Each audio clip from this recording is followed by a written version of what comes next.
In a small town of Chalcis, Greece, there lived a young lad who lived a simple life as a farmer's son that had the ability of being able to heal any kind of sickness, illness, or disease any man could ever experience. And he was very wise. One day, a messenger was sent to their farm door, requesting him to visit the king of Amatine for a special request at hand. The messenger has stated that the king is in need of his healing immediately. He had agreed, for how can he deny any of my healing, he thought. The messenger was ordered to bring him the news and to escort him back to Amatine, straight to the king. Before they could even leave his house, he had come across his neighbor. He doesn't see much of Clarice, the girl hunter, his neighbor. Nowadays, except for whenever he takes the path home through the woods. He sometimes sees her hunting for food.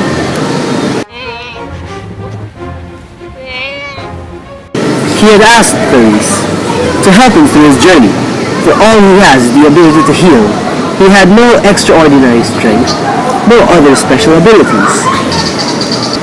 Clarice had agreed. What the messenger did not tell him is that the path back to Amatine is feared by most of the people, for the path contained thieves, lands of giants that are impossible to go around. They went on and had to take their journey to Amatine together, armed with a bow and arrow of Clarice and with an advantage of his healing ability. He sees a running, injured person that had his clothes ripped to shreds, with injuries of scratches on his face and his body. The injured man had come up to them and stated that he had been robbed, coming from the path of which they had to take. He had promised to heal the injuries of the injured person if he had promised to give them a description of how and who had robbed him, giving them an advantage to stop them without the robbers acknowledging their existence. The injured described them of having no weapon to use for a far range between enemies, so they had one advantage, for they had Clarice, who can shoot them from a mile away. He and Clarice had come up with a plan to attack the robbers.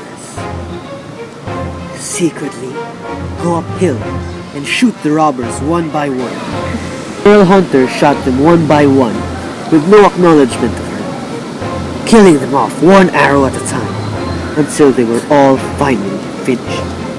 After the happening with the robbers, they had come across giants. The giant had spotted him and surprised him by the giant getting him and lifting him up to the giant's face. And at first, he didn't know what to do. In his mind, he thought he was facing death. But then, he threw the arrow towards the branches of the trees. The giant fell on his feet, making it possible for him to escape with his companions. They have arrived at the palace of the king of Amatine. The king was so grateful that they had arrived, and told them that they didn't have much time. They quickly rushed to the king's ill son. He examined the king's son and had thought that he had heterochromia aridi, which was a rare internal disease that made him feel unbearable pain whenever he'd experienced this sharp pain all over his body. He had first got rid of the disease of the king's son. Seeing the father and the son filled with happiness, tears of joy flowing down their faces, he and his companions sighed with relief that they had made it just before the worst could happen. The king offered him a position as the royal healer of Amatine, and for Clarice, a place for her to train her abilities in archery, maybe even lead the troops with her bows and arrows during the war. Alas, they couldn't accept, as they had the most comfort in their own hometowns. They felt as if a part of them was missing, being away from their homes, and he wanted to practice his ability in healing. Maybe then he would consider coming back here to Amatine.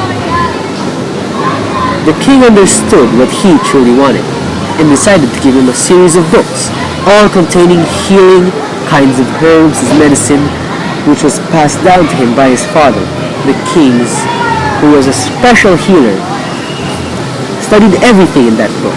The king wanted him to keep these as a reminder of what he had done for the king and his son. As they traveled home, they encountered zero problems with the giant, since it decided to just fall asleep on the floor. As for the robbers, they've been long gone. Finally got back to their hometown. He approached Clarice if she would have liked to work with him in search of some herbs or leaves to be used as medicine. Clarice approved, for she could train herself in hunting while doing the tasks. He and Clarice had been working together, side by side, making medicine to be delivered to people in need. He had thought that there shouldn't be anyone who should suffer so much with illness, especially when the ones they love are in pain, or of their loved one having some kind of illness. He vowed to help others in any way he can, as long as he can.